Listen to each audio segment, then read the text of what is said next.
Locked On Podcast Network, your team every day.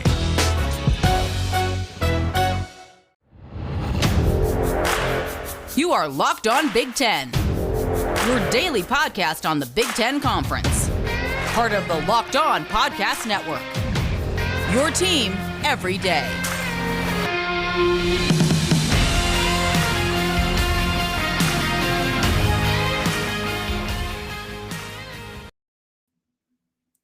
Football is our focus, and now we are just 48 hours away from the 2021 NFL Draft in the first round on Thursday night. Hello, everybody, and welcome to the Locked On Big Ten Podcast, a part of the Locked On Podcast Network. I'm your host, Ben Stevens. It is Tuesday, April 27th, and on today's episode, we continue to dive through what the Big Ten's best have to offer at the next level in the National Football League. Many storylines and narratives circulating around specific players coming out of the Big Ten Conference. So to cover all of that, and with some of the best knowledge you will find across anywhere when it comes to the Big Ten Conference, we are joined today by a regular face on this podcast. It is Dustin Schutte, the managing editor of Saturday Tradition, like I mentioned, covering the Big Ten with the best of them. So we need his expertise on what these Big Ten prospects offer at the next level. Dustin, a pleasure to have you back on the podcast. Every time you're back, I just feel a comfort with knowing I'm talking to another Big Ten guy. So a pleasure to have you here once again.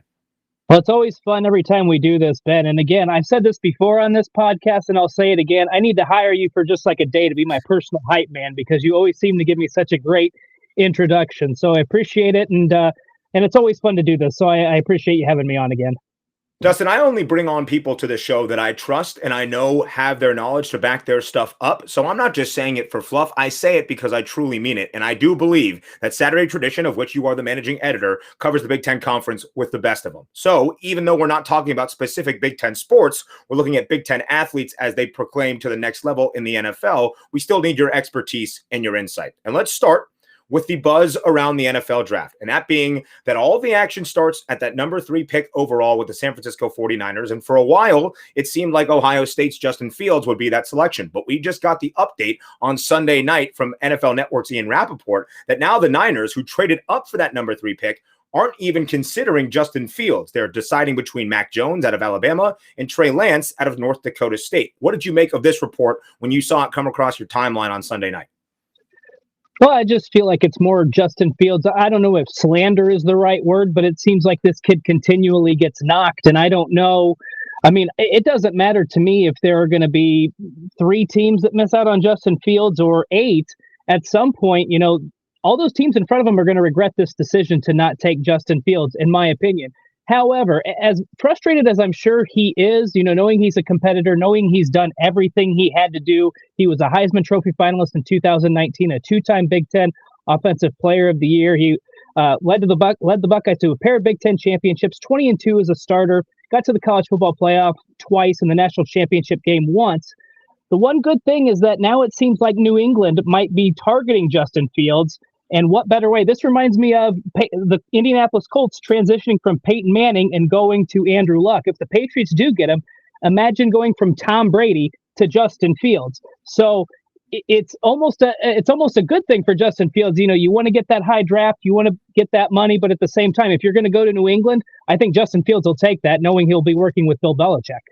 Dustin, I think that's a spot on point. A lot is made about where prospects translate at the next level, where they will be selected in the first round, the top 10 picks of the NFL draft. But you could really say that it really is dependent on what organization you go to. There's a reason teams are picking in the top 5. It's because they haven't had a history of success, at least in recent times. So maybe the organization is not fit to have success, even with a playmaker at quarterback. You get in the wrong scheme, under the wrong coaching staff. There could be some turmoil, some turnover. And then before you know it, you're 4 or 5 years into your NFL career and you're a backup, where if you had gone to a more successful franchise that had some better pieces in place, maybe you have some more success. That could very well be the case for Justin Fields if he falls a little bit in this draft, and then teams that are even deeper in the draft order start to inquire about his status and try to trade up to get him. Because if he falls past number 3 with San Francisco, which I still think would be a grave mistake, If it's not 4 for the Falcons taking him to be the heir apparent to Matt Ryan, I think they are already going to start hearing, and they will get some more interest in that number 4 pick. And you could see teams like the New England Patriots trading up from 15 to try to nab Justin Fields. I agree with you. Whoever lands Justin Fields is going to find a quarterback that I believe is capable of reaching Pro Bowls, that is capable of leading his team to the playoffs based on what I've seen out of his athletic traits, his smarts, his work ethic, believe it or not, his throwing mechanics, Chris Mortensen, everything. I think Justin Fields is the total package. I think really he's the number 2 quarterback prospect in this draft, small behind Trevor Lawrence, but closer to Trevor Lawrence than to Zach Wilson, Mac Jones, and Trey Lance. But that's just one Big Ten Ben's hypothesis of how this all plays out. You brought it up a little bit there, Dustin. I want to dive a little bit deeper because you have covered Justin Fields in his entire career while he was at Ohio State. If he drops in the draft, what are teams going to miss out on most about not selecting Justin Fields? Well, I think you just look at this kid as an overall winner. And I mean, I'm not one to be able to grade players on what they do mechanically or how they throw the ball or how they hit the receivers. But I think when you look at how well he played during that 2019 season and how close they were to playing for the national championship and that loss to Clemson in the college football playoff, he comes back. First of all, the Big Ten cancels the football season. He strives to play football, which he would have benefited probably now that we know. He probably would have benefited not playing. Spot on. He goes on a vegan diet. I mean, this was a kid that was in incredible shape. He was one of the best quarterbacks in Ohio State history after the 2019 season. And it's like, oh my gosh, how is he going to get any better? And at one point in the season, through 3 or 4 games, I don't remember off the top of my head, he had as many touchdown passes as he had incompletions. So this kid is a really skilled quarterback. He works on his game. He's in the film room. This is based on what coaches and teammates have said. He's in the film room. He just wants to win, and I think any organization can take that. And he's already made those sacrifices, and he's shown his dedication to his craft. So and anymore, it can be tough to find those guys, especially at quarterback. And I think he's a unique talent. I think he's got the mindset, and he's willing to make the sacrifice to be a great NFL quarterback. So, like I said, any team that passes up is going to regret it, short of the Jacksonville Jaguars, who are probably going to take Trevor Lawrence number 1 overall pick. I want to echo your point there because I think 2 things stand out in your answer. First being his willingness to compete and to play. He had 2 bad games in the 2020 Big Ten football season. Against Indiana, Ohio State still found a way to win that game, and in the Big Ten championship game against a Northwestern team, and then the Buckeyes relied on that ground game with Trey Sermon to push them across the finish line and into the college football playoff. How did he respond against one of the best defenses in all of college football the past 2 or 3 seasons? By throwing a Sugar Bowl record 6 touchdown passes in that win over Clemson to advance the national title game, and then played in that national title game with pretty much a bruised rib or whatever the injury might have been. Secondly, it's Justin Fields' ability to take that next step. We know from speaking with Ryan Day, from speaking to people around that Ohio State team, that last year, Justin Fields coming back and having another great season wasn't what he wanted to do just in that nature. He wanted to take that next step in his game. He was involved in the offensive game planning, not just saying, what play are we running? Why are we running it? And how is this going to benefit our offense throughout the entirety of this 2020 Big Ten football season? And oh, by the way, he started the hashtag We Want to Play movement. So the idea that he doesn't love football, miss me with any of that stuff. And like Dustin mentioned, the most successful season a quarterback has ever had in Big Ten history in 2019. The only quarterback ever to throw for 40 or more touchdowns and run for 10 or more touchdowns. Justin Fields threw for 41 and ran for 10 in his first year on campus for those Ohio State Buckeyes in 2019. So I agree with Dustin. If you miss out on Justin Fields, too bad. You're going to be licking your chops a couple of years down the line when he is leading his team to success in the National Football League. And one more point I want to bring up, and because you brought up about the bad performance against Northwestern, people got to remember that Ohio State was down, 12 players at least in that championship game, and one of them in the Big Ten championship, and one of them was Chris Olave. So when you don't have your best receiver and you don't have your offensive line at full strength, of course that's going to alter your game. So the Indiana game I can kind of understand because I believe Ohio State was at full strength for that contest, and he did not look good. Of course, the Indiana defense was really good, but at the same time, I think he gets overly critiqued for that Northwestern game because just a few days before, he didn't know that some of those guys weren't going to be available for that game. And when you're playing a defense that was as good as Northwestern's that season and you don't have your number 1 receiver and you don't have some of your offensive linemen, that's tough to deal with. Those two defenses, by the way, Dustin, like you know, Indiana and Northwestern last year, outside of the teams coming out of the Pac-12 that played even a smaller season than the Big Ten did, led the country in takeaways per game, Indiana and Northwestern. So both very stout defenses that Justin Fields struggled against a little bit. And I can understand some of those criticisms that come from that, but how he bounced back and how he responds, I think goes to show you the winning mentality that Justin Fields has. So anytime we talk Justin Fields, it gets my blood boiling a little bit, and that's fun, but that's what we do here a little bit. So let's focus on people outside of Justin Fields. Coming out of the Big Ten Conference for this first round, or really the entirety of the NFL draft that starts on Thursday, who do you think is the best offensive prospect hailing from the Big Ten? Well, I think you look down, and I think Justin Fields has a chance to be in that category, especially when you look at a long-term level of success. But immediately, and I would even put this on the same level as Joe Thomas, I think Rashawn Slater, the offensive lineman out of Northwestern, I know he opted out of the 2020 season, so you didn't get any video from him last year, but you look at that 2019 tape, and everybody's talking about how he blocked Chase Young, one of the most dominant defensive linemen we've ever seen in the Big Ten. And I think he has the potential to be, Tristan Wirfs out of Iowa from the 2019 season stepped into the Tampa Bay rotation immediately, earned a starting job, and he was a starter on a Super Bowl team and was one of the highest graded rookies from pro football. I'm still in that college mindset. It's the college in you, man. It's the college in you.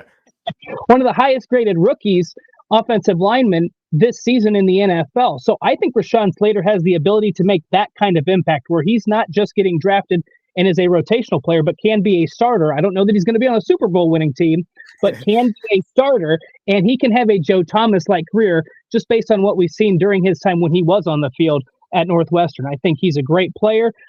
We kind of forgot about him because he didn't play last season, but now that the film's resurfacing, and he's probably going to be the number 2 offensive tackle off the board behind Penei Sewell out of Oregon, but I think he has the chance to be the best offensive lineman in this draft class. Listen, the Bucs made a lot of additions going into the 2020 NFL season, one of them being Tristan Wirfs. Who's not to say that that might have been the biggest addition they made to lead them to their Super Bowl run, not the other guy that also hails from the Big Ten Conference. People forget that, in the former Michigan quarterback in Tom Brady. So we looked at the offensive prospects coming out of the Big Ten. Now let's flip to the other side of the ball, the defensive prospects hailing from the Big Ten Conference. As you look at the NFL draft, who do you think is the best defender coming out of the Big Ten this year? Well, you got to make me choose here because there's 2 names that really come to mind. Greg Newsome is going to be my runner-up pick because I think he's going to be a lockdown corner. He's got a great mindset. He played tremendous against some of the best receivers in college and in the Big Ten last season.